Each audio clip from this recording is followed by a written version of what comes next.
मित्रांनो, मागच्या भागामध्ये म्हणजे तिसऱ्या भागामध्ये आपण विनोबांनी गीताईची रचना कशी केली, त्याची पार्श्वभूमी कोणती, हा भाग पाहिला. आता गीताईचा प्रत्यक्ष भावानुवाद करताना विनोबांनी कशी सुरुवात केली ते ऐकण्यासारखं आहे. स्वाभाविकपणे कोणीही गीतेच्या अध्यायाचा जर अनुवाद करायचा झाला तर पहिल्या अध्यायापासून करेल, परंतु विनोबांनी 5व्या अध्यायापासून सुरुवात केली अनुवादाला. 5व्या अध्यायाचं नाव आपल्याला सर्वांना माहिती आहे, कर्मसन्यास योग असं आहे. म्हणजे विनोबा त्याला म्हणतात की अकर्माची दुहेरी अवस्था.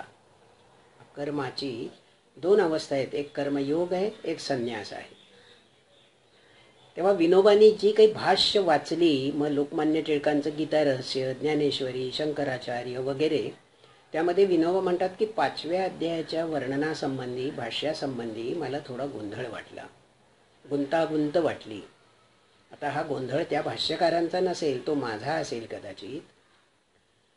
परंतु त्यावेळी जेव्हा मी निशंक झालो, निसंदेह झालो, कुठल्याही तऱ्हेची शंका राहिली नाही त्याबाबत, तेव्हा मी 5व्या अध्यायापासून अनुवादाला सुरुवात केली असं विनोबांचं म्हणणं आहे.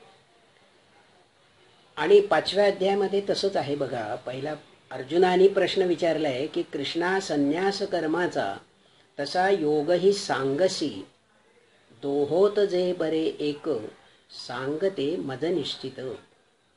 हे कृष्णा, अर्जुन म्हणतोय कृष्णाला की ह्या एक तू दोन्ही गोष्टी सांगतोय, संन्यास, कर्म संन्यास आणि कर्मयोग, तर ह्यातलं श्रेष्ठ कोणतं, ह्यातलं मला श्रेय कोणतं, ते तू मला निश्चितपणे सांग. म्हणजे त्याच्यात विकल्प नको, हेही चालेल तेही चालेल असं नको, असा अर्जुनाचा प्रश्न आहे. विनोबांचं म्हणणं असं की 5वा अध्याय ही गीतेची किल्ली आहे आणि 5व्या अध्यायाची किल्ली 4थ्या अध्यायाच्या 18व्या श्लोकात आहे. तो श्लोक आपल्याला माहिती आहे. तो असा आहे बघा, कर्मी अकर्म जो पाहे, अकर्मी कर्म जो तसे, तो बुद्धिमंत लोकात, तो योगी कृतकृत्य तो. बघा, कर्मी अकर्म जो पाहे, अकर्मी कर्म जो तसे. असा मनुष्य जो कर्माचं अकर्म करतो, कर्मामध्ये अकर्म पाहतो किंवा अकर्मातून कर्म करतो, तो मनुष्य बुद्धिवान आहे आणि तो अशी सर्व कर्मे करून धन्य होतो, कृतकृत्य होतो. इथे अकर्म शब्द फार महत्त्वाचा आहे मित्रांनो. अकर्म शब्दाचा इथे जो अर्थ आपण घेणार आहोत त्याच्याबद्दल जरा नीट विचार आपण केला पाहिजे.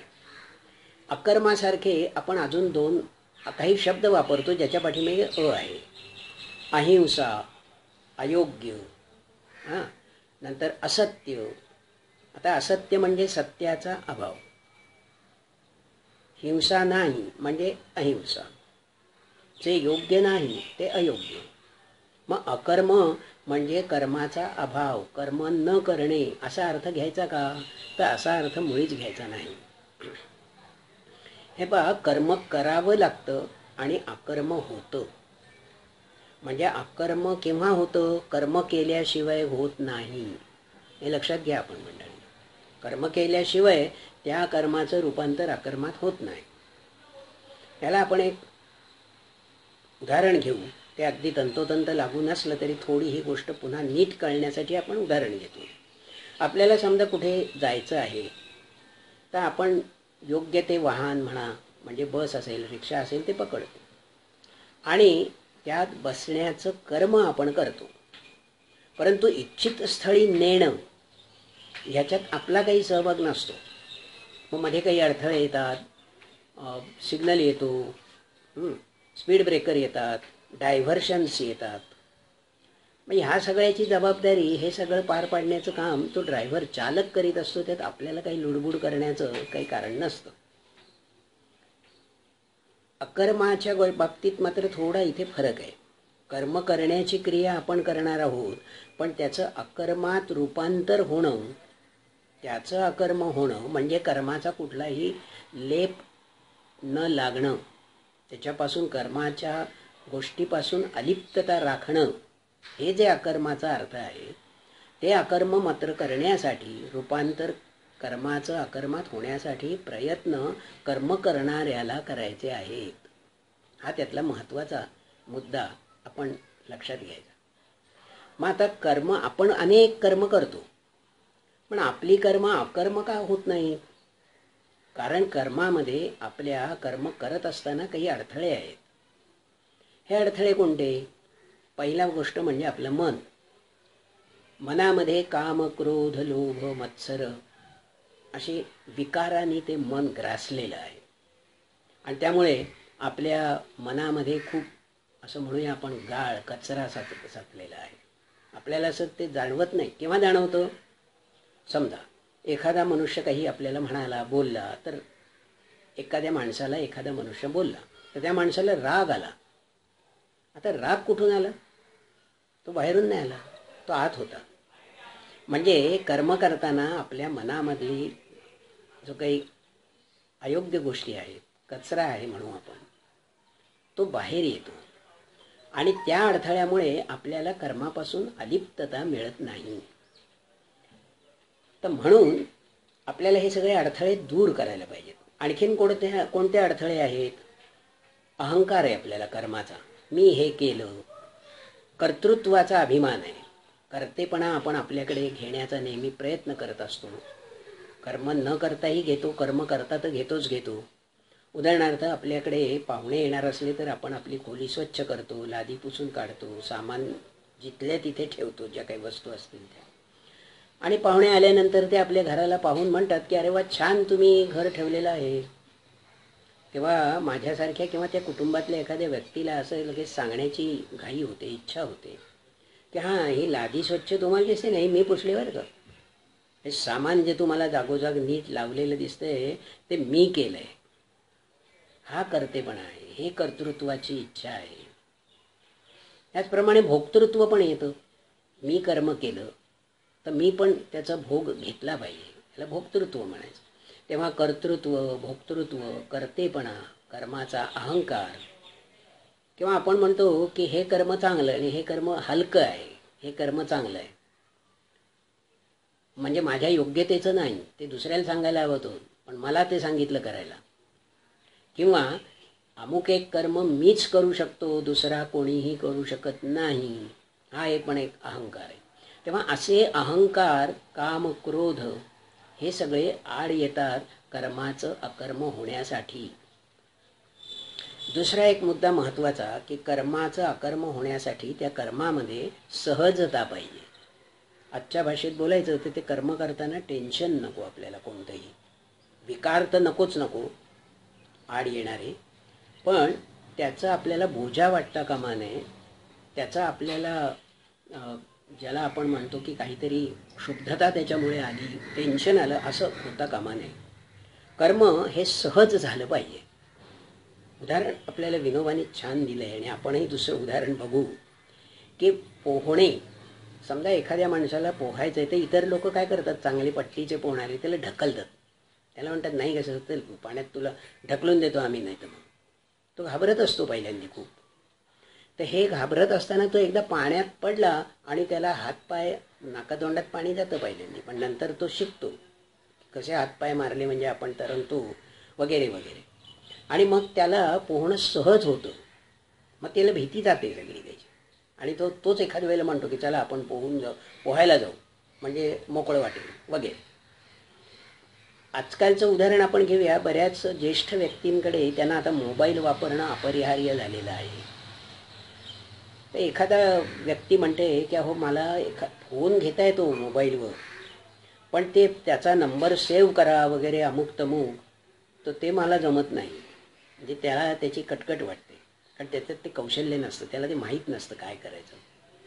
म्हणजे अशा रीतीने त्याचा तो त्यापासून प्रवृत्त व्हायला बघतो की नकोच ते मग मला असं. तर कर्म सहज झालं पाहिजे. ह्याच्याकरता विनोबा फार सुंदर उदाहरण देतात की सूर्य हा कर्मयोगी आहे. म्हणजे काय, कर्मयोगी असण्याची लक्षणं कोणती, ती सगळी सूर्यात आहेत. पहिलं म्हणजे सूर्य सतत काम करतो, त्याला कंटाळा येत नाही, पहिला मुद्दा. दुसरा मुद्दा म्हणजे त्याचं कर्तेपण तो आपल्याकडे घेत नाही. म्हणजे आपण सूर्याला म्हटलं की बा सूर्या तू किती काम आमचं छान केलंस, अंधार नाहीसा झाला, तर सूर्याला आश्चर्य वाटेल. सूर्य म्हणेल माझ्यामुळे अंधार नाहीसा झाला, कसं काय बुवा, मला अंधार आणून दाखवा म्हणजे तो कसा नाहीसा होतो ते मी बघतो. म्हणजे आपोआप अंधार नाहीसा झाला आहे. त्याचं म्हणणं सूर्याचं असं आहे की प्रकाश देणे हा माझा धर्मच आहे, तर त्याच्यामुळे तो अंधार नाहीसा झाला तर ते मला काही त्याचं माझं काही कर्तृत्व नाही आहे, मला काही त्याचा लाभ किंवा अहंकार नाही आहे, त्याला नाही आहे त्याचा अहंकार. तर अशा पद्धतीने किंवा सूर्यप्रकाशामध्ये कोणी सद्ग्रंथ वाचतील, कोणी चौर्य कर्म करतील, निरनिराळे कर्म करतील, त्या कर्मांचा पाप पुण्य सुख दुःख जे काही आहे त्याच्यापासून सूर्य अलिप्त आहे. त्याची जबाबदारी सूर्यावर नाही आहे, ती ज्याची त्या कर्म करणाऱ्यावर आहे. तेव्हा कर्मापासून अलिप्तता, नित्य कर्म करीत राहणं, त्याचा कर्तेपणा नसणं, तो सहज स्वभाव होणं, ह्या गोष्टी सूर्याकडे आहेत आणि हीच कर्मयोगाची लक्षणं आहेत. एखादा ज्ञानी असतो, म्हणजे कर्मयोगी सुद्धा आत्मज्ञानी असू शकतो, होऊ शकतो. संन्यासी आणि कर्मयोगी दोन्हीही आत्मज्ञानी आहेत. पण कर्मयोगाचं अकर्म करणं, कर्माचं अकर्म करणं हे सोपं आहे, आपल्याला जमण्यासारखं आहे. तेव्हा ह्या गोष्टी आपण लक्षात घेतल्या पाहिजेत की कर्माचं अकर्म केव्हा होईल, जेव्हा हे आपण सगळे अडथळे त्यातले दूर करू, तेव्हा आपण कर्माच्या सुखदुःखापासून, कर्माचं फळ जे आहे पाप असेल पुण्य असेल त्याच्यापासून आपण अलिप्त राहू, तर आपल्याला बंधनकारक होणार नाही. पहा, 9व्या अध्यायामध्ये 28वा श्लोक आहे की अशाने तोडूनी सर्व कर्मबंध शुभाशुभ योग संन्यास सांधूनी मिळसी मद मोकळा. म्हणजे तू हे कर्माचं अकर्म झालं की ते कर्मबंध सगळे राहणारच नाहीत, कर्म बंधनकारक होणार नाही. ते कर्म पुण्य असो पाप असो, पुण्य हे सुद्धा बंधनकारकच आहे कर्माला. तेव्हा ह्या सर्व गोष्टींपासून अलिप्तता कर्म करताना आली पाहिजे. त्याच्यासाठी आपल्या मनाचा सहभाग पाहिजे आणि त्या निर्मळ मनाचा सहभाग पाहिजे. कर्म करता करता निर्मळ मनाची निर्मळता, ही आपण चित्ताची शुद्धता, ह्या गोष्टी कशा होतील या बघितल्या पाहिजेत. म्हणजेच ते मगाशी सांगितलेले अडथळे आपण दूर केले पाहिजे.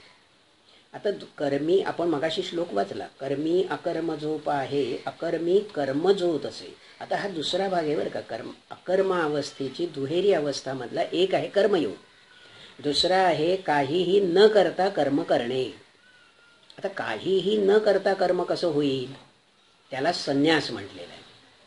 पण ह्या संन्यासासंबंधी म्हणजे अकर्मातून कर्म करणे, अकर्माचातून कर्म करणे, हे कसं साध्य करायचं, ते कोणाला साध्य होईल, ते सोपं आहे का, ह्या संबंधीचा जो कर्मसन्यास असा जी दुसरी अवस्था आहे त्याचा विचार आपण पुढच्या भागात करणार आहोत. पण एक लक्षात घ्या मंडळ, की आपण सतत कर्म करणाऱ्या आणि खूप कर्म करणाऱ्या माणसाला कर्मयोगी म्हणतो. चुकीचं आहे, तो कर्मभोगी असतो. कर्मयोगी तोच आहे ज्याचा कर्माचं रूपांतर अकर्मामध्ये होतं. ते करत असताना त्याचे सगळे अडथळे मगाशी पाहिलेले दूर होतात आणि कर्मापासून त्याला अलिप्तता मिळते. ते अकर्म आहे, तो कर्मयोगी आहे. तेव्हा हे आपण पुढच्या भागामध्ये अकर्माचं कर्म हा भाग पुढच्या भागात पाहू. तोपर्यंत धन्यवाद.